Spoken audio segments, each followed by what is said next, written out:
Hello दोस्तों, क्या हाल है। तारीख आज 19 जून 2025, दिन गुरुवार, हिंदी तिथि अष्टमी है। और आइए बात करते हैं आज के मुख्य समाचार में देश भर की तमाम बड़ी खबरों पर नजर डालते हैं। देखिए दोस्तों, एक तो आज के दिन को दुनिया भर में वर्ल्ड सिकल सेल डे के रूप में मनाया जाता है। विश्व सिकल सेल दिवस, जो कि ब्लड से रिलेटेड एक बीमारी होती है जिसमें आरबीसी की साइज चेंज हो जाती है। और इस दिवस के मौके पर देश भर के कई राज्यों में आज राज्य स्तरीय कार्यक्रम भी आयोजित किए जाएंगे। वैसे केंद्र सरकार का भी लक्ष्य है साल 2047 तक देश में सिकल सेल का उन्मूलन करना कम्प्लीटली। चलिए आगे बढ़ते हैं अपन खबरों में। देखिए पहली खबर, केंद्रीय वाणिज्य मंत्री पीयूष गोयल ब्रिटेन की यात्रा के लिए रवाना हुए। दोनों देशों के बीच आर्थिक और व्यापारिक साझेदारी मजबूत होगी। इससे कल रवाना हो चुके हैं वो, जो कि आज 19 तारीख तक यूनाइटेड किंगडम की आधिकारिक यात्रा पर रहेंगे। चलिए खबर देखिए, सरकार ने आंकड़े जारी किए। खादी और ग्रामोद्योग आयोग ने देश भर में 11,480 सेवा क्षेत्र के लाभार्थियों को 300 करोड़ रुपए की सब्सिडी दी है। वहीं देश के मुख्य आर्थिक सलाहकार का कहना है कि वैश्विक अनिश्चितताओं के बीच भी भारत की स्थिति काफी बेहतर है। ग्रोथ रेट को और बढ़ाने की कोशिश कर रही है सरकार। और मूडीज एनालिटिक्स ने भी अपनी रिपोर्ट में बताया कि डेटा सेंटर चिप निर्माण का प्रमुख केंद्र बन रहा हमारा देश भारत। कई विदेशी कंपनियां भी इस सेक्टर में निवेश कर रही हैं। चलिए अगला अपडेट देखिए। एक सप्ताह पहले टोल टैक्स को लेकर जो देश के परिवहन मंत्री नितिन गडकरी ने बड़ा ऐलान किया था, तो आखिरकार अब ऑफिशियली ये नया नियम लागू होने जा रहा। 15 अगस्त से हमारे देश में एक नया टोल सिस्टम लागू होगा, जिसमें 3,000 रुपए में आपको 200 ट्रिप्स का पास बिल्कुल फ्री मिलेगा। यानी मोटा मोटी 3,000 रुपए में 1 साल तक आपका टोल बिल्कुल फ्री हो जाएगा। ये नया पास किसे मिलेगा और कितनी बचत होगी, तो देखिए सरकार द्वारा जारी इस नए नियम की जानकारी। देश के जो राष्ट्रीय राजमार्ग है यानी नेशनल हाईवे हैं, उनके लिए 3,000 रुपए में वार्षिक पास बनेगा। 15 अगस्त 2025 से ये नई व्यवस्था लागू होगी। ऐसे में इस नए प्लान में फास्टैग कैसे रिचार्ज होगा, तो सरकार का कहना है कि ये नया प्लान एक्टिवेशन के दिन से आपके फास्टैग अकाउंट में जोड़ दिया जाएगा। तो जो आप फास्टैग रिचार्ज करते हो वहीं पर आपको ईयरली पास लेने का ऑप्शन भी मिलेगा। ये पास पूरी तरह से गैर व्यावसायिक वाहनों यानी कि निजी कार, जीप, वैन वगैरह के लिए मान्य होगा। जो नॉन कॉमर्शियल पर्सनल व्हीकल गाड़ियां हैं, आपकी कार वगैरह के लिए ये पास आप ले पाएंगे, है ना। और इसमें नियम ये होगा, क्लोज कॉरिडोर यानी एक पूरे खंड के रूप में बनाए गए हाईवे एक्सप्रेसवे में एंट्री और एग्जिट को एक ही ट्रिप माना जाएगा। फॉर एग्जांपल, उदाहरण के लिए समझिए दिल्ली मेरठ एक्सप्रेसवे, इसमें एक और की यात्रा एक ट्रिप मानी जाएगी, है ना। तो ये जो फास्टैग पास सिस्टम लागू हो रहा, इससे आपको कितना फायदा होगा, खुद परिवहन मंत्री नितिन गडकरी ने इसका कैलकुलेशन बताया, जिसके मुताबिक आपको सालाना 7,000 रुपए तक का बेनिफिट होगा। अगर आप रेगुलर गाड़ी चलाते हो तो इस पास सिस्टम से आप अच्छा खासा टोल टैक्स बचत कर पाएंगे। वो कैसे, तो इसकी कैलकुलेशन समझिए। 3,000 रुपए में 1 साल या 200 यात्राओं तक वैध रहेगा। जो भी पहले कंप्लीट होगा तब तक आपका पास वैलिड रहेगा। ये देख सकते हैं परिवहन मंत्री नितिन गडकरी के द्वारा किया हुआ ट्वीट भी, इसके बारे में पूरी डिटेल उन्होंने लिखी है। उनका कहना कि जल्दी ऐप और वेबसाइट पर भी अलग से लिंक उपलब्ध करवाया जाएगा पास रिन्यू वगैरह के लिए। वैसे अभी नए टोल का रेट क्या है, न्यूनतम 50 रुपए की दर से 200 ट्रिप के लिए आपको 10,000 रुपए तक चुकाने पड़ते हैं सालाना। लेकिन 3,000 में अगर पास बन जाएगा तो आपको 7,000 रुपए तक की बचत होगी, समझ रहे हो। और सरकार का इस पास सिस्टम को लागू करने के पीछे मकसद क्या है, टोल प्लाजा पर गाड़ियों की लाइन कम हो, लोग डिजिटल पेमेंट को ज्यादा यूज करें, टोल कर्मी और ड्राइवर्स के बीच झगड़े खत्म हो, 60 किलोमीटर तक के दायरे में टोल की प्रॉब्लम सोल्व हो, ओवरऑल हाईवे ट्रेवल तेज हो, आसान और स्ट्रेस फ्री हो। तो ये वजह की नया सिस्टम लागू किया जाना 15 अगस्त से। ओके, स्वतंत्रता दिवस के दिन से ही, है ना। चलिए अगला अपडेट देखिए। अब भारत में बनेंगे falcon 2000 business jet. Anil Ambani की फ्रेंच कंपनी के साथ एक पार्टनरशिप हुई है। पहली बार फ्रांस के बाहर इस तरह के विमान जेट बनाए जाएंगे। वही देखिए टीसीएस कंपनी भी एक नई पॉलिसी लेकर आई है। अब कंपनी के एम्प्लॉय ज्यादा प्रोडक्टिव बनेंगे। 225 दिन क्लाइंट प्रोजेक्ट्स पर काम करना होगा, नहीं तो नौकरी जा सकती है। भारत की सबसे बड़ी IT company Tata consultancy services ने अपने कर्मचारियों के लिए यह नया नियम लागू कर दिया है। चलिए खबर देखिए। राजस्थान, उत्तर प्रदेश जैसे उत्तरी भारत के राज्यों में भी अब मानसून की एंट्री हो चुकी है। केदारनाथ मार्ग पर लैंडस्लाइड से 2 लोगों की मौत हुई। झारखंड में भी भारी बारिश की चेतावनी, आज स्कूल वगैरह बंद रहेंगे। और भी आगे जानेंगे दोस्तों पूरे मौसम समाचार विस्तार से। फिलहाल देखिए अगली खबर, चुनाव आयोग की नई पहल है। अब मात्र 15 दिन में आपका वोटर आईडी कार्ड बनकर तैयार हो जाएगा। नई प्रोसेस रजिस्ट्रेशन और कार्ड करेक्शन पर भी ये नियम लागू होगा। अभी तक इस प्रोसेस में 30 दिन से भी ज्यादा का समय लग जाता था, लेकिन अब वोटर लिस्ट में किसी भी अपडेट के 15 दिनों के अंदर अंदर लोगों को उनके वोटर आईडी कार्ड दे दिए जाएंगे। चुनाव आयोग ने कहा कि ये नई प्रक्रिया शुरू कर दी गई है। इसके अलावा वोटर्स को SMS भी मिलेंगे, जिससे कि उन्हें उनके कार्ड का अपडेट मिलता रहेगा। अब नए वोटर रजिस्ट्रेशन का प्रोसेस क्या होगा देख सकते हैं आप, ऑनलाइन और ऑफलाइन प्रोसेस ये होगा। और वोटर आईडी कार्ड में सुधार की प्रक्रिया भी ये होगी। ऑनलाइन पोर्टल पर भी आपको सब कुछ फैसिलिटी अवेलेबल होगी, है ना। वैसे आप अपने वोटर आईडी कार्ड को आधार कार्ड के साथ लिंक भी कर लें, और इसका भी सिंपल प्रोसेस ये है। चलिए अगला बड़ा अपडेट देखिए। सरकार ने यूनिफाइड पेंशन स्कीम यानी यूपीएस में जोड़ा ओपीएस वाला लाभ। ओल्ड पेंशन स्कीम यानी पुरानी पेंशन योजना के विकल्प का लाभ मिलेगा अब आपको यूपीएस के एक केस में। दरअसल ग्रेच्युटी को लेकर सरकार ने बड़ा फैसला लिया है। अब यूपीएस के तहत आने वाले केंद्रीय कर्मचारी भी अब सेवानिवृत्ति और मृत्यु ग्रेच्युटी के फायदे का लाभ लेने के लिए पात्र होंगे। केंद्रीय सिविल सेवा नियम 2021 के प्रावधानों के अनुरूप सरकार ने यह बदलाव किया है। तो मतलब यूपीएस में शामिल सभी केंद्रीय कर्मचारी जो हैं अब सेवानिवृत्ति यानी रिटायरमेंट और मृत्यु ग्रेच्युटी के हकदार माने जाएंगे। ये लाभ जो पहले ओपीएस में मिलता था वो अब आपको यूपीएस पेंशन स्कीम में भी मिलेगा। और इसके अलावा देखिए सरकार ने केंद्रीय कर्मचारियों को एक और बड़ी राहत दी हैं, अब इलाज मिलना और भी आसान हुआ। सेंट्रल गवर्नमेंट हेल्थ स्कीम में भी 5 बड़े बदलाव किए गए हैं। अब अस्पताल में लाइन में लगने की भी जरूरत नहीं होगी। और वो 5 बदलाव ये हैं। पहला तो नया HMIS पोर्टल और मोबाइल ऐप लॉन्च कर दिया सरकार ने। ये इस ऑनलाइन पोर्टल का एड्रेस है जिसके जरिए कर्मचारी घर बैठे ही अपॉइंटमेंट बुक कर पाएंगे, ई कार्ड डाउनलोड करना हो या मेडिकल रिपोर्ट्स देखना हो, इस तरह की सभी सुविधाओं का लाभ आप मोबाइल पर ले पाएंगे। माई CGHS 2.0 लॉन्च कर दिया सरकार ने। दूसरा, पेन आधारित यूनिक CGHS ID शुरू की है। तीसरा, डिजिटल पेमेंट की सुविधा भी लागू कर दी है। चौथा, लाइफ सेविंग मेडिकल डिवाइस की ऑनलाइन मंजूरी भी मिलेगी।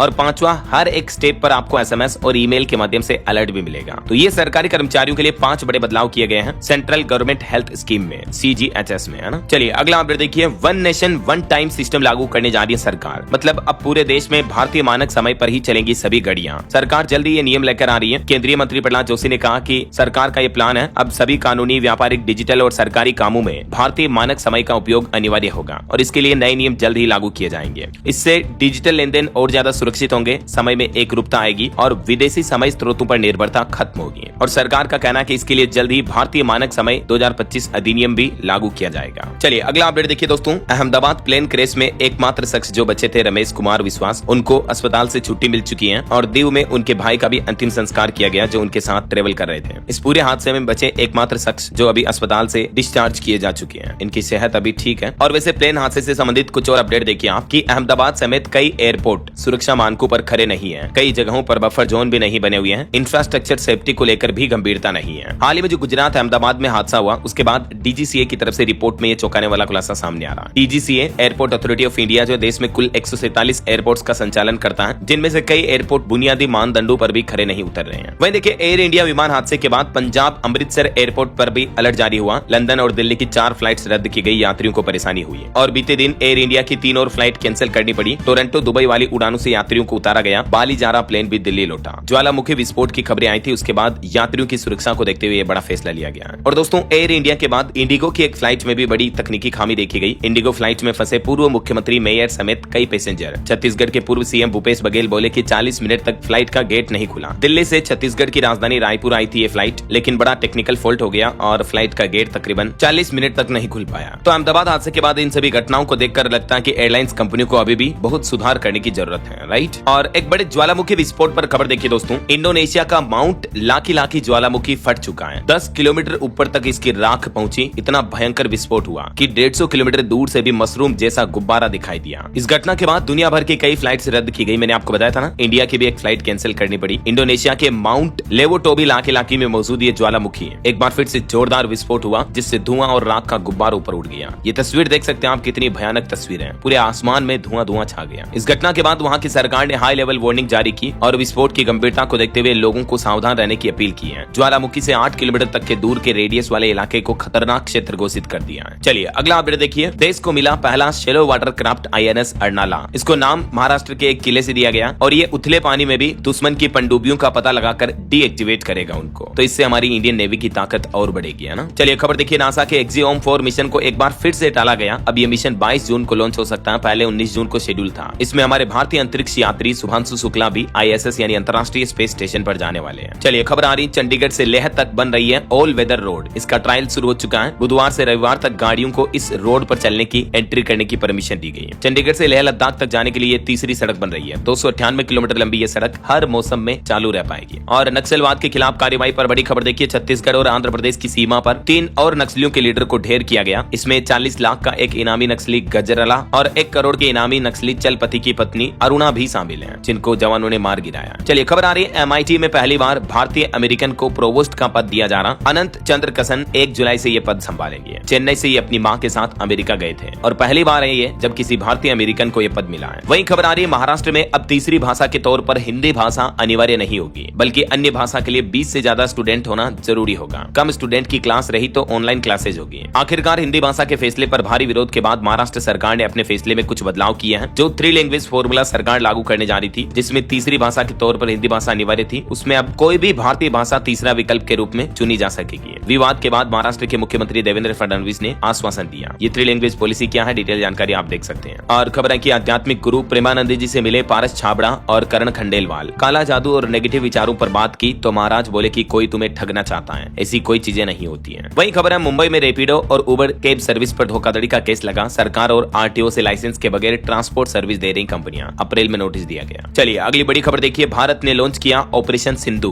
इजराइल ईरान जंग के बीच जो ईरान में हमारे भारतीय स्टूडेंट फंसे हुए हैं उनकी वापसी के लिए अब भारत ने ये ऑपरेशन सिंधु नाम से नया ऑपरेशन शुरू किया है। और इस ऑपरेशन के पहले चरण में 110 भारतीय छात्रों का रेस्क्यू किया गया जो दिल्ली पहुंच चुके हैं। ये सभी मेडिकल स्टूडेंट हैं जो मेडिकल की डॉक्टरी की पढ़ाई के लिए वहां ईरान गए थे। वैसे अभी G7 समिट चल रहा कनाडा में, वहां भी पहुंचे हमारे देश के प्रधानमंत्री नरेंद्र मोदी। तो कनाडाई पीएम ने पीएम मोदी का भव्य स्वागत किया और उच्चायुक्तों की नियुक्ति पर भी सहमति बनी दोनों देशों के बीच। आखिरकार पीएम मोदी का G7 समिट में जाना सफल हुआ। भारत कनाडा के बीच एक और बड़ी डील भी हुई। यहाँ पीएम मोदी से मिली मेलोनी भी बोली कि इटली और भारत में गहरी दोस्ती है। कनाडाई पीएम कार्नी से मोदी की पहली मुलाकात हुई। ये G7 समिट की कुछ तस्वीरें आप देख सकते हैं, टॉप मोमेंट्स की। और कनाडा के बाद फिर पीएम मोदी क्रोएशिया के लिए रवाना हो गए। किसी भारतीय प्रधानमंत्री की ये पहली यात्रा क्रोएशिया की है और यहाँ भारतीय समुदाय के लोगों से भी पीएम मोदी ने मुलाकात की। और क्रोएशिया पहुंचने के बाद पीएम ने कहा कि आतंकवाद मानवता का दुश्मन है। किसी इंडियन पीएम का ये पहला दौरा है क्रोएशिया का ना। और भारत क्रोएशिया के बीच भी कई अहम समझौते हुए। पीएम मोदी बोले कि दोनों देशों के बीच 3 गुना बढ़ेगा संबंध। चलिए अगली बड़ी खबर आ रही, इजराइल ईरान तनाव के बीच भारत की इंटरनेट कनेक्टिविटी भी खतरे में है। अरब सागर की डिजिटल लाइफलाइन पर भी खतरा मंडरा रहा है क्योंकि पश्चिम एशिया में ये युद्ध दुनिया में तीसरे विश्व युद्ध की ओर साफ संकेत कर रहा है। ऐसे में ये जंग बढ़ी तो इस तनाव का असर भारत पर भी पड़ सकता है और इस बढ़ते संघर्ष से भारत की वैश्विक इंटरनेट पहुंच भी प्रभावित हो सकती है क्योंकि अरब सागर के नीचे बिछी फाइबर केबलों पर खतरा मंडराने लगा है। और G7 समिट में पीएम मोदी वैसे तो डोनाल्ड ट्रंप से मिलने वाले थे लेकिन मुलाकात हो नहीं पाई क्योंकि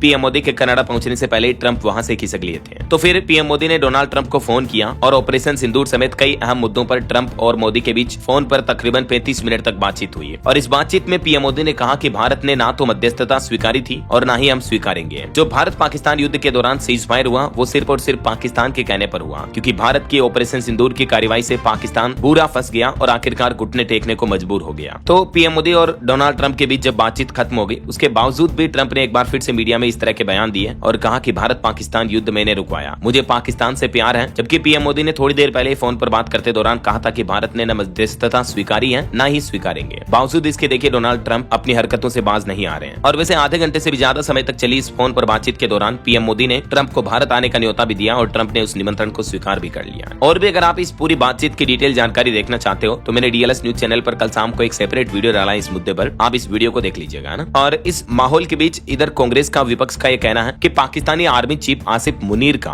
अमेरिकी राष्ट्रपति डोनाल्ड ट्रंप के साथ लंच करना भारत को ट्रिपल झटका है। अमेरिका ने पाकिस्तान को आतंक के खिलाफ शानदार सहयोगी बताया तो इसीलिए कांग्रेस ने ये मांग की है कि पीएम मोदी इन मुद्दों को लेकर सर्वदलीय बैठक करें, है ना। और इधर रूस ने भी अब चेतावनी दी है कि अमेरिका ईरान पर हमला न करे वरना परमाणु तबाही भी आ सकती है। इजराइल और ईरान के बीच चल रहा युद्ध अब एक बड़े महासंग्राम का रूप लेता जा रहा है। दोनों देश एक दूसरे पर नए नए मिसाइल हमले कर रहे हैं और हालात काफी बिगड़ते जा रहे हैं। पूरे पश्चिम एशिया क्षेत्र में तनाव बढ़ गया है और खबर है कि ईरान अब बातचीत भी करना चाहता लेकिन बहुत देर हो चुकी है। अमेरिकी राष्ट्रपति डोनाल्ड ट्रंप ने खुद ये बड़ा दावा किया। इधर ईरानी सुप्रीम लीडर खामेनेई भी बोले कि हम सरेंडर नहीं करेंगे, जबकि अमेरिकी राष्ट्रपति डोनाल्ड ट्रंप का फिर से कहना कि ईरान पर क्या एक्शन लूंगा ये सिर्फ मैं जानता हूँ। अब तक खबर है दोस्तों की इजरायली हमले में करीब 600 से ज्यादा मौतें हो चुकी हैं। चलिए कोरोना वायरस से जुड़े कुछ बड़े अपडेट देखिए आप। बीते 24 घंटों में भारत में कोरोना से 4 और मौतें हुई और देश में अब तक कुल 113 लोगों की जान जा चुकी है मई जून के अंदर 32 राज्यों और केंद्र शासित प्रदेशों में अभी 6483 एक्टिव केस चल रहे हैं। मतलब भारत में कुल इतने कोरोना के सक्रिय मामले चल रहे हैं। कुछ अलग अलग राज्यों की संख्या आप देख सकते हैं। और यूपी लखनऊ में भी रेमंड शोरूम मालिक और डॉक्टर की कोविड रिपोर्ट पॉजिटिव आई। उत्तर प्रदेश की राजधानी में कोरोना के 6 नए संक्रमित पाए गए। अभी पूरे यूपी राज्य में कुल 257 एक्टिव केस हो चुके हैं। चलिए सोनम और राजा हत्याकांड के कुछ अपडेट देखिए आप। बीते दिन मेघालय पुलिस सभी आरोपियों को वापस उसी लोकेशन पर लेकर गई जहां राजा की जान ली गई और पूरे क्राइम सीन को रिक्रिएट किया गया। सोनम के मां और भाई से भी शिलोंग पुलिस ने पूछताछ की। पता चला कि सोनम ने एक ही नंबर पर 119 बार कॉल किया था, बातचीत की थी। और इस बीच खबर है उत्तर प्रदेश में आरोपी राज की दादी की भी मौत हो चुकी है। उनके घर वालों का कहना है कि पोते का नाम सामने आने के बाद से दादी सदमे में थी तो दादी को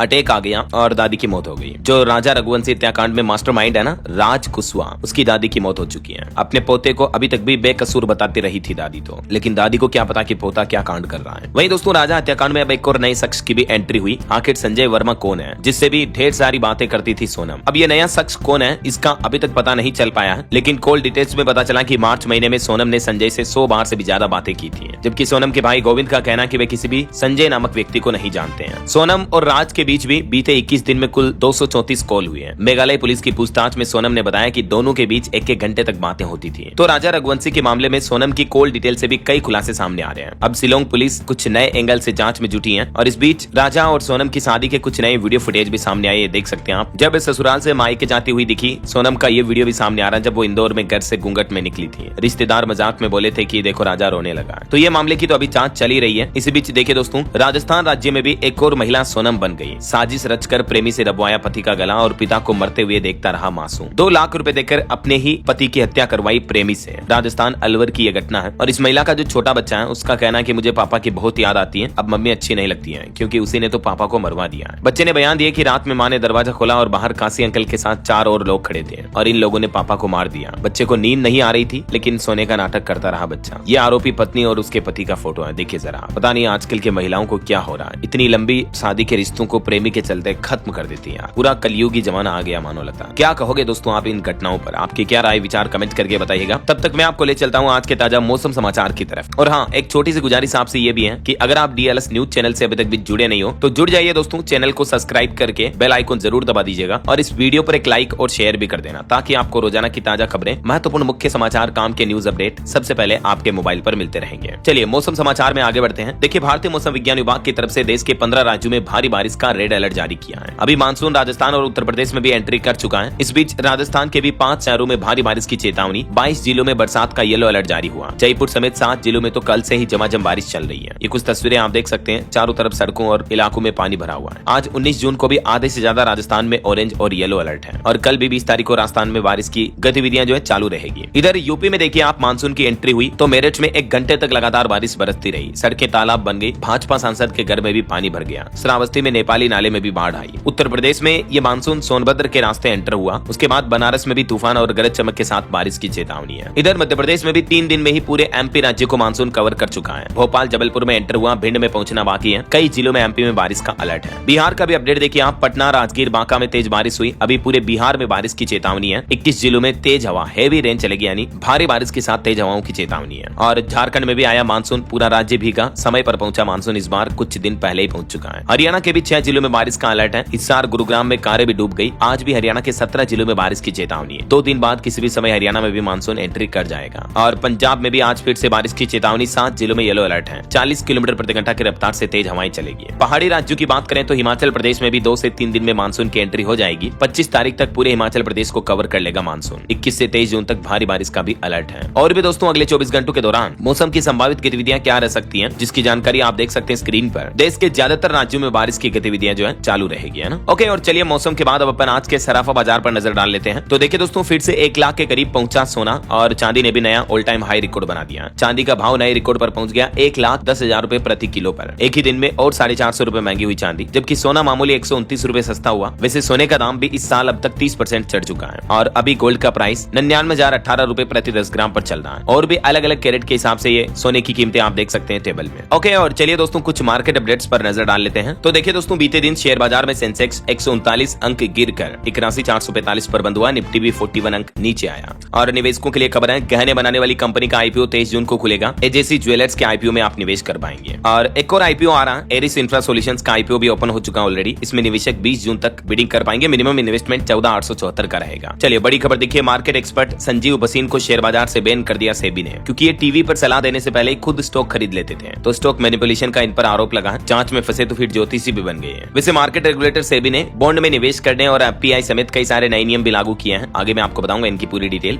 और एक रिपोर्ट सामने आ रही है कि मुकेश अंबानी की रिलायंस का अमेरिकी राष्ट्रपति ट्रंप की रियल एस्टेट कंपनी के साथ भी एक समझौता करार हुआ है। वही देखिए खबर, फ्लिपकार्ट पर भारत का सबसे महंगा टीवी बिका। 30 लाख में TCL की X955 मैक्स टीवी की सेल हुई। ये घर की दीवार जितना बड़ा है, 115 इंच का टीवी है। ओके, और चलिए आगे बढ़ते हैं अपन खबरों में। देखिए बड़ी खबर, एमपी भोपाल का 90 डिग्री वाला ब्रिज अब रीडिजाइन होगा, क्योंकि इस ब्रिज को बनाने के बाद देश भर में ये काफी ट्रोल हुआ, क्योंकि बिल्कुल 90 डिग्री कॉर्नर का मोड़ है। ये ब्रिज की तस्वीरें आप देख सकते हैं। तो इससे गाड़ियां ट्रैक पर गिरने का खतरा मंडराता रहता है। बहुत ही तीखा मोड़ है इस ब्रिज पर, और पता नहीं प्रशासन ने क्या सोच समझकर इस ब्रिज को बनाया होगा। तो 90 डिग्री मोड़ वाले ब्रिज को अब रीडिजाइन किया जाएगा और इसको थोड़ा राउंड शेप में कन्वर्ट किया जाएगा। चलिए एक बड़ी चिंताजनक रिपोर्ट देखिए, दिल्ली में साल में सिर्फ 259 घंटे ही हवा साफ और सुथरी रहती है, मौसम सुहाना रहता है, वरना साल भर बाकी के सभी घंटों दिल्ली की हवा पूरी तरह से जहरीली बनी रहती है। यूपी के कुछ अपडेट देखिए दोस्तों, उत्तर प्रदेश में अब खटाई में पड़ सकता बिजली के निजीकरण का मसौदा, पूरे प्रस्ताव की नए सिरे से जांच कराने की मांग की जा रही है। वहीं खबर है, कम छात्र होने की दशा में अब उत्तर प्रदेश के प्राथमिक स्कूलों का विलय होना शुरू हो चुका है। विरोध के बीच गोरखपुर में पहला निर्णय भी लिया गया। जिन स्कूलों में स्टूडेंट कम है तो उन स्कूलों का मर्जर किया जाएगा। और देखिए उत्तर प्रदेश में योगी सरकार की एक नई पहल, अब लोमड़ी या सीआर काटने से मौत होने पर 4 लाख लाख रुपए तक मुआवजे के रूप में दिए जाएंगे। टोटल 11 ऐसे जानवरों की लिस्ट तैयार की है। इन जंगली जानवरों के हमले पर अब योगी सरकार जो है मुआवजा देगी ऐसा। हालांकि मधुमक्खी का हमला फिलहाल आपदा नहीं माना जाएगा। और खबर है उत्तर प्रदेश की नौकरशाही में भी बड़े बदलाव की आहट दिख रही है। मुख्य सचिव से लेकर मंडलायुक्तों के नाम पर चर्चाएं तेज हुई। वही देखिए यूपी में एक बड़ी दुर्घटना हो गई। परिवार के 5 लोग जिंदा जल गए। पुलिया से टकराई कार और नीचे गिरते ही आग लग गई। ये बदायूं से दिल्ली जा रहे थे। बड़ा ही दर्दनाक भीषण सड़क हादसा हुआ। ये एनिमेशन में आप देख सकते हैं इस तरह से पुलिया से टकराई कार और नीचे गिरते ही आग लग गई। हालांकि कार सवार सिर्फ ये एक महिला बच पाई। चलिए अगली खबर देखिए। देश के केंद्रीय कृषि मंत्री शिवराज सिंह चौहान ने बड़ा ऐलान किया। कहा कि खुद सप्ताह में 2 दिन खेतों में जाएंगे और अफसरों को भी टास्क दिया कि आप किसानों के बीच खेतों में जाएं और उनके खेतों का सर्वे करें। किसानों को होने वाले नुकसान का प्रॉपर मुआवजा दिया जाए ऐसा। अभी जो सरकार अभियान चला रही इसके तहत 2170 टीमों को देश भर में लगभग 1.5 लाख गाँव तक पहुँचना है। और भारत की जीडीपी ग्रोथ रेट पर एक अच्छी रिपोर्ट सामने आ रही कि साल 2025-26 में 6.5% से ज्यादा रहेगी भारत की जीडीपी ग्रोथ रेट। ICRA की तरफ से अनुमान लगाया गया और घरेलू आय भी बढ़ने की उम्मीद है। इंडिया की इकोनॉमी को लेकर CEA भी बोले कि वैश्विक चुनौतियों के बीच भी भारत सकारात्मक है। राजकोषीय घाटा व सरकारी कर्ज का घटना बड़े सुधार का संकेत है। और इकरा ने भी 6.5% जीडीपी ग्रोथ का अनुमान जताया। और भारत के एक्सपोर्ट पर भी अच्छी रिपोर्ट देखिए। भारत ने 13 साल में वैश्विक निर्यात में सबसे तेज गति से बढ़ाई हिस्सेदारी 6.3% की रफ्तार हासिल की है। टॉय इंडस्ट्री में भी भारत ने एक बड़ी उपलब्धि हासिल की। देखिए भारत में बने खिलौनों की वैश्विक बाजार में जबरदस्त मांग दिख रही है। छोटा भीम से लेकर मोटू पतलू तक खिलौने निर्यात कर रहा अभी भारत। देश के वाणिज्य मंत्री पीयूष गोयल ने यूपी के सीएम योगी आदित्यनाथ को भी बधाई दी। जेम पोर्टल से सरकारी खरीद पर जताई खुशी है क्योंकि यूपी राज्य इस मामले में अग्रणी रहा है। और देखिए आर्थिक वृद्धि के चलते साल 2030 तक वैश्विक तेल मांग का भी अगुवाई करेगा भारत। इस दशक के अंत तक बढ़ी रहेगी मांग। IEA यानी अंतर्राष्ट्रीय ऊर्जा एजेंसी की तरफ से ये रिपोर्ट जारी की गई। वहीं एसोचैम के सर्वे में भी ये भारत के लिए अच्छी बात कही गई कि चुनौतियों के बीच भी मजबूती से बढ़ रही है हमारे देश की इकोनॉमी यानी अर्थव्यवस्था। डिजिटल परिवर्तन से कई नए अवसर तैयार हो रहे हैं। चलिए अगला अपडेट देखिए। WGC का कहना है कि रिकॉर्ड कीमतों के बावजूद दुनिया भर के केंद्रीय बैंक अपना गोल्ड रिजर्व यानी स्वर्ण भंडार बढ़ाते रहेंगे। डॉलर से दूरी बना सकते हैं क्योंकि दुनिया भर में जंग वगैरह चल रही है, आर्थिक अनिश्चितताएं चल रही है, इसलिए दुनिया भर के रिजर्व बैंक जो है गोल्ड रिजर्व बढ़ा रहे हैं ऐसा। चलिए ऑटो इंडस्ट्री से खबर देखिए। ओला और एथर कंपनियों को अब कड़ी टक्कर मिलेगी। बजाज कंपनी अपना एक नया किफायती इलेक्ट्रिक स्कूटर लेकर आ रही है। वहीं मार्केट रेगुलेटर सेबी ने बोर्ड मीटिंग्स में स्टार्टअप्स और FPI के लिए कई बड़े ऐलान किए। PSU डीलिस्टिंग के नियमों को आसान कर दिया है। IPO और QIP के नियमों में भी बदलाव किया गया। वैसे अभी मैं आपको एक एक नियमों के बारे में विस्तार से जानकारी बताऊंगा तो काफी समय लग जाएगा। ये कुछ सेबी की बोर्ड मीटिंग के फैसलों की जानकारी आप स्क्रीन पर देख सकते हैं, ठीक है ना। अब कुल मिलाकर बोर्ड में निवेश करने वालों के लिए FPI के नए नियम आसान कर दिए हैं सेबी ने।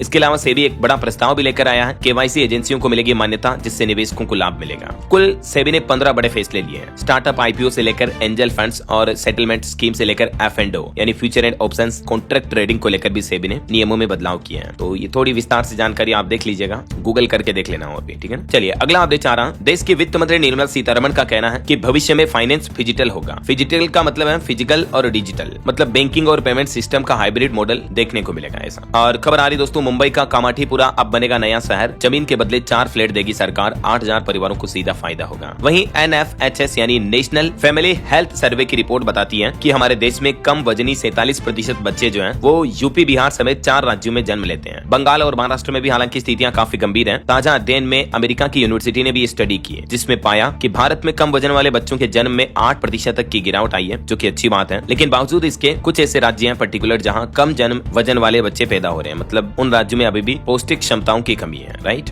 और खबर देखिए, उड़ीसा राज्य में हैजा का कहर दिख रहा। अब तक 11 लोगों की मौत हुई, 2000 से ज्यादा संक्रमित हैं। अब राज्य सरकार ने सभी को अलर्ट किया और हर जिले में अभियान भी चलाए जा रहे हैं। अब केंद्र सरकार की भी एक टीम उड़ीसा पहुंची है और आज इस मामले को लेकर बैठक भी होगी। वहीं खबर है, पश्चिम बंगाल में अगस्त महीने से फिर से शुरू हो जाएगी मनरेगा योजना। कलकत्ता हाईकोर्ट ने केंद्र सरकार को निर्देश दिया क्योंकि लगभग बीते 3 सालों से नरेगा योजना जो है बंगाल में बंद पड़ी है, लेकिन हाईकोर्ट के आदेश के बाद अब अगस्त से फिर से चालू हो गई है ना। और खबर देखिए, हॉलीवुड एक्टर टॉम क्रूज को गवर्नर्स अवार्ड 2025 में मिलेगा मानद ऑस्कर। डोली पार्टन और डेबी एलन भी होंगी सम्मानित। वहीं खबर है, कर्नाटक बंगलुरु मेट्रो के 8 स्टेशनों पर खुलेंगे नंदिनी आउटलेट। अमूल विवाद के बाद DK शिवकुमार ने ऐलान किया। और महाराष्ट्र में आज शिवसेना अपना स्थापना दिवस मनाएगी। एकनाथ शिंदे भी मंत्र देंगे। वहीं केरल हाईकोर्ट का एक और बड़ा फैसला देखिए कि आम लोगों के यूज के लिए नहीं होते हैं पेट्रोल पंप पर मौजूद शौचालय। केरल हाईकोर्ट ने हाल ही में एक महत्वपूर्ण निर्णय सुनाया जिसमें कहा कि जो पेट्रोल पंप पर शौचालय टॉयलेट वगैरह होते हैं वो आम लोगों के लिए नहीं है, बल्कि जो पेट्रोल भरवाने वाले ग्राहक आते हैं उनकी इमरजेंसी के लिए होते हैं सिर्फ, है ना। और खबर आ रही, कैंसर की नकली दवाओं पर दिल्ली सरकार सख्त हुई। स्वास्थ्य मंत्री ने कहा कि दोषियों के खिलाफ सख्त कार्रवाई होगी। 160 दवाओं के नमूने भी भेजे हैं जांच का मामला सामने आने के बाद। और बैंकिंग न्यूज से खबर देखिए, देश के सबसे बड़े बैंकों ने एक साथ बड़ा झटका दिया। आपकी कमाई पर भी असर पड़ेगा। दरअसल RBI की रेपो रेट में कटौती के बाद वैसे तो कई सारे बैंकों ने अपनी लोन वगैरह के रेटों में कटौती की है, लेकिन उसके साथ ही FD के इंटरेस्ट रेट भी घटा दिया। लेकिन हाल ही में एक खबर आ रही कि SBI, HDFC, ICICI समेत कई सारे बैंकों ने अपनी बचत खातों की ब्याज दरों में भी बदलाव किया है। मतलब सेविंग अकाउंट पर अब आपको कम ब्याज मिलेगा। ये कुछ अलग अलग बैंकों की डिटेल्स आप देख सकते हैं। Bank of Baroda, federal bank, IndusInd bank, RBL, इन सभी बैंकों ने अपने सेविंग अकाउंट्स की ब्याज दरों को रिवाइज किया है। चलिए खबर देखिए, तिरुपति हवाई अड्डे का नाम बदला जाए। TTD ने मांग की है कि श्री वेंकटेश्वर हो इस एयरपोर्ट का नया नाम। और ST वर्ग के हित में छत्तीसगढ़ सरकार ने कई बड़े फैसले लिए। मुख्यमंत्री विष्णुदेव साय की कैबिनेट बैठक हुई। इसमें एक तो PM सूर्यघर मुक्त बिजली योजना को मंजूरी मिली, Vivekananda institute of social health welfare बनाया जाएगा और आदिवासी महिलाओं को रोजगार के अवसर भी दिए जाएंगे।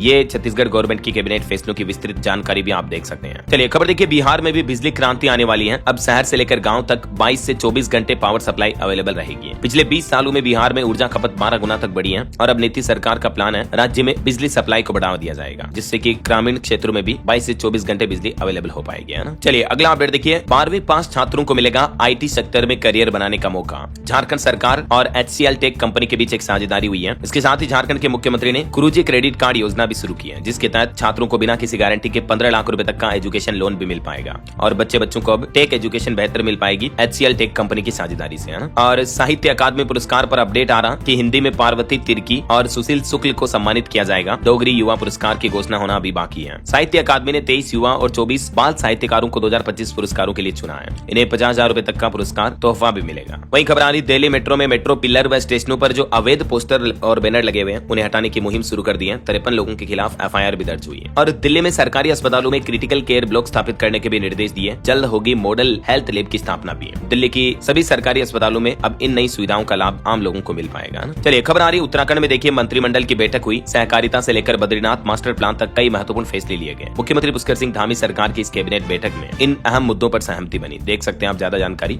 और देखिए, हिमाचल प्रदेश में 25% से कम परिणाम देने वाले 100 शिक्षकों की सूची तैयार हुई, जिन पर अब कार्रवाई की जाएगी। वहीं आज राजस्थान स्टेट ओपन स्कूल के 10वीं और 12वीं के परीक्षा परिणाम जारी कर दिए जाएंगे, तो स्टूडेंट इस ऑफिशियल पोर्टल के माध्यम से अपना रिजल्ट चेक कर सकते हैं। और रेलवे का एक अपडेट देखिए, पैसेंजर्स की सुविधा के लिए 150 नई ट्रेनें चलाएगा रेलवे। 50 नमो भारत समेत कई गाड़ियां भी चलेगी। इस रूट पर रेलवे की तरफ से ये नई ट्रेनें चलाई जा रही है। खबर है, राहुल गांधी के 55वें बर्थडे पर युवाओं को रोजगार का तोहफा मिलेगा। देश भर की 161 कंपनियां नौकरी भी देगी। आज 19 जून को राहुल गांधी अपना 55वां जन्मदिन मना रहे हैं और many happy birthday Rahul Gandhi को हमारी तरफ से भी। इस मौके पर एक विशाल रोजगार मेले का भी आयोजन किया जा रहा है, जहां युवाओं को नौकरियां वगैरह मिलेगी। On the spot job offer letter मिलेगा और इस रोजगार मेले में कुल 161 कंपनियां हिस्सा लेगी। और एक बैंकिंग न्यूज से खबर आ रही कि ATM से लेकर डेबिट कार्ड तक 1 जुलाई से कई सारे बैंकिंग नियम भी बदलने जा रहे हैं। ATM पर ट्रांजैक्शन चार्ज बदलेंगे। IMPS ट्रांजैक्शन को लेकर भी नियम है। ICICI बैंक ने डिमांड ड्राफ्ट पर भी चार्ज बढ़ा दिए हैं। HDFC बैंक की तरफ से भी कई और बदलाव किए जा रहे हैं। किराया पेमेंट करने पर भी अलग से चार्ज लगेगा। तो इन सभी नए नियमों की विस्तृत जानकारी मैं आपको आज दिन में अलग से बता दूंगा DLS न्यूज चैनल पर। फिलहाल देखिए, खेल समाचार पर खबर आ रही, 1 साल पहले ही जारी हुआ विमेंस T20 वर्ल्ड कप का शेड्यूल। 12 जून अगले साल से शुरू होगा ये टूर्नामेंट और भारत का पहला मैच पाकिस्तान से होगा। ये विमेंस T20 2026 का शेड्यूल भी आप देख सकते हैं। वहीं बॉम्बे हाईकोर्ट ने भी कहा कि BCCI कोची तस्कर्स को देगी 538 करोड़ रुपए। पिछली अदालत का फैसला बरकरार रखा। चलिए अगला अपडेट आ रहा, सरकारी टेलीकॉम कंपनी BSNL 5G को जल्द ही लॉन्च करेगी। लोगों को सुपरफास्ट इंटरनेट मिल पाएगा और इस 5G इंटरनेट के लिए BSNL ने एक नया नाम भी दिया है, Q5G नाम से, यानी क्वांटम 5G सर्विस होगी। चलिए खबर देखिए, अब ड्राइवर को मिलेगा किराए का पूरा पैसा। ओला कंपनी ने देश भर में लागू किया जीरो कमीशन मॉडल, जिसके तहत ओला के ड्राइवर जो है एक फिक्स अमाउंट चुका करके महीने भर का पास ले पाएंगे, जिसके बाद उन्हें किसी भी राइड का कोई कमीशन कंपनी को नहीं देना पड़ेगा, है ना। वहीं खबर आ रही, रिलायंस जियो कंपनी ने यूजर्स को तोहफा दिया। 2 नए प्लान लॉन्च किए हैं। BGMI जैसे गेम लवर्स को मिलेगा अब सस्ता इंटरनेट भी। 495 और 545 वाले 2 नए प्लान लॉन्च किए हैं। ये देख सकते हैं आप दोनों प्लान के बारे में ज्यादा डिटेल भी। और बड़ी खबर आ रही है, हरियाणा में अगले 1 महीने में 6000 अवैध निर्माण पर चलेगा बुलडोजर। अब तक 55 को ध्वस्त भी कर दिया गया है। फरीदाबाद में अरावली वन क्षेत्र अवैध निर्माणों के खिलाफ ये कार्रवाई चल रही है। और टेक न्यूज से खबर देखिए, बोट कंपनी ने नई स्मार्ट वॉच लॉन्च की है। टेप एंड पे फीचर भी मिलेगा। इसमें आपको 2599 इसकी प्राइस है। वही खबर है, $500 मिलियन से बनेगा कजाकिस्तान में विश्व स्तरीय मेडिकल यूनिवर्सिटी कैंपस भी है। और हरियाणा राज्य के श्रमिकों के लिए अच्छी खबर है, ब्लॉक स्तर पर स्थापित किए जाएंगे हेल्प डेस्क। इसके अलावा हरियाणा में श्रमिकों को बेटी को स्कूटी खरीदने के लिए 50 और लैपटॉप के लिए 49,000 रुपए तक की मदद भी देगी हरियाणा सरकार। हरियाणा गवर्नमेंट की तरफ से श्रमिक परिवारों के लिए बड़ी घोषणाएं की गई हैं। डिटेल आप देख सकते हैं। सिलाई मशीन के लिए भी मदद दी जाएगी। इसके अलावा धार्मिक यात्राओं पर भी मदद मिलेगी और 3000 रुपए पेंशन देने की भी घोषणा की है। ये इन फैसलों की कंप्लीट डिटेल आप देख सकते हैं। चलिए खबर आ रही, अब अंतरिक्ष में भी बनेगी दवाइयां। अमेरिका की एक प्राइवेट कंपनी 2 दिन बाद एक खास मिशन लॉन्च करने जा रही है, 21 जून को। वहीं राजस्थान सरकार का प्लान है, अगले महीने जुलाई में सरकार मनाएगी रोजगार उत्सव। मुख्यमंत्री 25 जून को तैयारियों की समीक्षा भी करेंगे। और खबर है, देश की राष्ट्रपति द्रौपदी मुर्मू आज 19 जून से 3 दिन तक 21 जून तक उत्तराखंड राज्य के दौरे पर रहेगी। वहीं भारत और यूक्रेन के बीच कृषि पर संयुक्त कार्य समूह की पहली बैठक का भी आयोजन हुआ। और इलेक्ट्रिक व्हीकल पर एक एक चौंकाने वाली रिपोर्ट सामने आ रही है कि अमेरिकियों की तुलना में यूरोपीय लोग इलेक्ट्रिक वाहनों को अपनाने में ज्यादा हिचकिचा रहे हैं। वहीं साइबर अपराध से जुड़े कुछ बड़े अपडेट देखिए दोस्तों। 22 लाख की साइबर ठगी की गई। 64 वर्षीय वृद्धा को एटीएस अधिकारी ने जम्मू कश्मीर से धमकाया, पाकिस्तान के लिए जासूसी करने के आरोप लगाए और डरा धमका कर वृद्धा के खाते से 22 लाख रुपए अलग अलग खातों में जमा करा दिए। ऐसा ही एक मामला छत्तीसगढ़ में भी देखा गया। दिव्यांग युवती से 9 लाख की साइबर ठगी की गई। फ्रॉड बोला पहले तो कार जीती हो, फिर कहा कि डिलीवरी करने आ रहे थे तो एक्सीडेंट हो गया, अब सीबीआई को फाइल सौंप रहे हैं और इस तरह से डरा धमका करके 9 लाख रुपए की साइबर ठगी कर ली। मैं आपको आए दिन इस तरह की खबरें बताता हूं ताकि आप सावधान रहे, है ना। चंडीगढ़ में भी देखिए ऑनलाइन नीलामी का झांसा दिया, व्हाट्सएप ग्रुप में फंसाकर 14 लाख की ठगी की गई। चंडीगढ़ पुलिस ने मुंबई से 3 लोगों को आरोपियों को गिरफ्तार भी किया। तो कहने का मतलब आए दिन कई ऐसे मामले सामने आते हैं, अलर्ट रहे दोस्तों, है ना। चलिए आगे बढ़ते हैं, कुछ और हेडलाइंस न्यूज सुर्खियां देख लेते हैं फटाफट से। देखिए क्रिसिल ने अपनी एक रिपोर्ट में सिफारिश की, कहा कि घरेलू रुझानों की स्पष्टता के लिए मुख्य महंगाई सूचकांक से सोना को हटाया जाए। वहीं नॉर्दर्न कोलफील्ड्स लिमिटेड सिंगरौली में 25,000 लोगों के बीच बढ़ाई गई योग जागरूकता और इस बार योग दिवस के लिए योग संगम कार्यक्रम के लिए पंजीकरण 4 लाख के पार पहुंच चुके हैं। वहीं खबर है पंचायती राज मंत्रालय जमीनी स्तर पर ई गवर्नेंस को बढ़ावा देने के लिए भाषिणी से जुड़ेगा और केंद्र सरकार ने हिमाचल प्रदेश को बाढ़ और भूस्खलन से उबरने के लिए 2006 करोड़ रुपए की सहायता राशि को भी मंजूर किया। केंद्रीय पेट्रोलियम मंत्री हरदीप सिंह पुरी ने भरोसा जताया, कहा कि इजराइल ईरान तनाव के बीच देश में पेट्रोल डीजल की कोई कमी नहीं है। एक रिपोर्ट आ रही कि भारत में आवासीय बिक्री में 77% तक का उछाल देखा गया। फाइनेंशियल ईयर 2019 से लेकर अब तक जबरदस्त बढ़ोतरी हुई है। मतलब कोरोना काल के बाद से भारत में रियल एस्टेट मार्केट तेजी से उभरा है। 2019 के बाद से घरों की बिक्री में 77% तक का उछाल देखा गया। वहीं खबर है साल 2028-29 तक फिनटेक बाजार 400 अरब डॉलर से ज्यादा हो जाने का अनुमान है। वित्त मंत्री निर्मला सीतारमण ने यह अनुमान लगाया। और देखिए सड़क परिवहन और राजमार्ग मंत्री नितिन गडकरी ने नई दिल्ली में सड़क दुर्घटना में घायल होने वालों के निःशुल्क उपचार की राष्ट्रव्यापी योजना के कार्यान्वयन पर उच्च स्तरीय बैठक भी की है। वहीं सरकार एक और प्लान कर रही है, एमएसएमई यानी मीडियम इंटरप्राइजेज के लिए अलग से पॉलिसी लाई जाएगी। नीति आयोग की सिफारिश पर एमएसएमई मंत्रालय भी ये विचार कर रहा है ताकि देश के छोटे मझले उद्योग व्यापारियों को बढ़ावा मिल सके, है ना। और एक अच्छी खबर ये भी है कि खाद्य तेलों की कीमतों में भी गिरावट आ सकती है। देश भर में ऑयल मिलों की जांच की जाएगी। कंपनियों से मांगी गई एमआरपी रिपोर्ट भी है। वही देखिए आपके बैंक खाते में सरकार भेजेगी 1-1 लाख रुपए, करना होगा ये काम। दरअसल ये स्कीम उत्तर प्रदेश सरकार की तरफ से शुरू की गई है। यूपी का कोई भी स्थायी निवासी जो अगर कैलाश मानसरोवर की यात्रा पूरी करता है तो फिर यूपी सरकार उसको 1 लाख रुपए तक खाते में सीधे सहायता के रूप में देगी। पर्यटन को बढ़ावा देने के लिए यूपी सरकार ने यह नई पहल की है। वही खबर आ रही है रेयर अर्थ एलिमेंट्स की माइनिंग करने के लिए अब इन कंपनियों को सरकार आर्थिक मदद भी देगी। बीते कुछ महीनों से जो इस एलिमेंट्स की कमी चल रही है जिसके चलते कई सारी प्रोडक्शन रुकी हुई है, तो अब सरकार का प्लान है चीन पर निर्भरता कम होगी और इस माइनिंग के लिए सरकार कंपनियों को सब्सिडी वगैरह भी देगी, है ना। और सरकार एक और प्लान कर रही है, प्रॉपर्टी की रजिस्ट्री कराना अब और भी आसान होगा, घर बैठे ही पंजीयन करा पाएंगे आप। दरअसल केंद्र सरकार हमारे देश में 117 साल पुराने भूमि रजिस्ट्रेशन कानून को बदलाव करने जा रही है और एक नया रजिस्ट्रेशन बिल 2025 पेश किया जिसे लागू करने का प्लान कर रही है। ये क्या है न्यू रजिस्ट्रेशन बिल, देख सकते हैं आप इसके बारे में डिटेल भी। पुराने और नए बिल में क्या अंतर होगा। अब इस नए बिल में आप डिजिटली तरीके से घर बैठे भी अपना जमीन, मकान, प्लॉट, भूमि, प्रॉपर्टी की रजिस्ट्री कर पाएंगे, है ना। ये न्यू रजिस्ट्रेशन बिल कब से लागू होगा, तो इस साल 2025 के अंत तक इसके लागू होने की संभावना है। अगर आप इस बिल को लेकर गवर्नमेंट को कोई सुझाव देना चाहते हैं तो इस पोर्टल के माध्यम से दे सकते हैं। चलिए अगला अपडेट देखिए, अनुराधा ठाकुर को सेबी बोर्ड में नियुक्त किया गया, जल्दी आरबीआई केंद्रीय बोर्ड में भी शामिल होंगी है। वहीं संयुक्त राष्ट्र ने साल 2026 को अंतर्राष्ट्रीय महिला किसान वर्ष के रूप में घोषित किया है। और खबर है आरबीआई ने सरकारी लेन देन पर बैंकों के लिए एजेंसी कमीशन भी बढ़ाया। बिहार राज्य ने भारत की पहली मोबाइल आधारित ई वोटिंग प्रणाली की शुरुआत की। ओपन एआई कंपनी को अमेरिकी रक्षा विभाग से $200 मिलियन का एआई अनुबंध भी मिला। मारुति सुजुकी ने मानेसर में भारत की सबसे बड़ी इन प्लांट रेलवे साइडिंग खोली। 452 करोड़ रुपए की लागत से ये नया प्लांट शुरू किया गया। वही खबर है भारत ने नई दिल्ली में अंतर्राष्ट्रीय बिग केट अलायंस की पहली सभा की मेजबानी भी की है। ओके, और चलिए दोस्तों कुछ और स्टेट न्यूज अपडेट देख लेते हैं फटाफट से। देखिए राजस्थान के मुख्यमंत्री भजन लाल बोले कि राजस्थान में पानी की प्रमुख समस्या है, तो बरसात के मौसम में जल संरक्षण करने की अपील की है। मुख्यमंत्री ने कहा कि जल संरक्षण से ही हरियालो राजस्थान की परिकल्पना साकार होगी और आम जन से पौधारोपण की भी अपील की सीएम भजन लाल ने। वहीं राजस्थान जोधपुर में अब पुलिस ड्रोन से मॉनिटरिंग करेगी। शराब ठेकों से लेकर अवैध बजरी परिवहन पर नजर रखी जाएगी। और राजस्थान में बिजली पर भी नया प्लान है। बैटरी स्टोरेज सिस्टम से राजस्थान राज्य को मिलेगी सस्ती बिजली। BESS प्रोजेक्ट के टेरिफ को मंजूरी मिली है। एक और साइबर ठगी का मामला देखिए, वीडियो कॉल कर फेक अदालत दिखाई और जज बनकर डराया। राजस्थान जयपुर में होटल के वाईफाई से ठगी की रकम ट्रांसफर की, 3 लोग गिरफ्तार भी हुए। ये 23.5 लाख रुपए की एक और ठगी का मामला सामने आया। देखिए जरा आप, ये तीनों आरोपी है वो। और खबर आ रही मध्य प्रदेश में देखिए, 8 महीने की रिसर्च के बाद जाली नोट बनाए गए। जबलपुर में 5 लाख के नकली नोट समेत 2 अपराधी पकड़े गए। तो नोटों का लेन देन करते समय भी आप सावधान रहे। वही देखिए एमपी उज्जैन में बन रहा महाकाल संस्कृति वन भी, 30,000 पौधे भी रोपे जाएंगे। और मध्य प्रदेश के मुख्यमंत्री डॉक्टर मोहन यादव आज खरगोन आएंगे, 266 करोड़ के कार्यों का लोकार्पण और भूमि पूजन करेंगे। वहीं पहली बार मध्य प्रदेश के मुख्यमंत्री हाउस में भी गौशाला सम्मेलन का आयोजन होगा। 20 जून को प्रदेश भर के गौशाला संचालक यहाँ शामिल होंगे। और 21 जून को अत्याधुनिक तारामंडल का भी लोकार्पण करेंगे सीएम मोहन यादव। खगोल विज्ञान और भारतीय ज्ञान परंपरा पर वर्कशॉप भी होगा। चलिए खबर देखिए, छत्तीसगढ़ हाईकोर्ट एयरपोर्ट में मोबाइल और इलेक्ट्रॉनिक डिवाइस ले जाने पर रोक लगाई गई।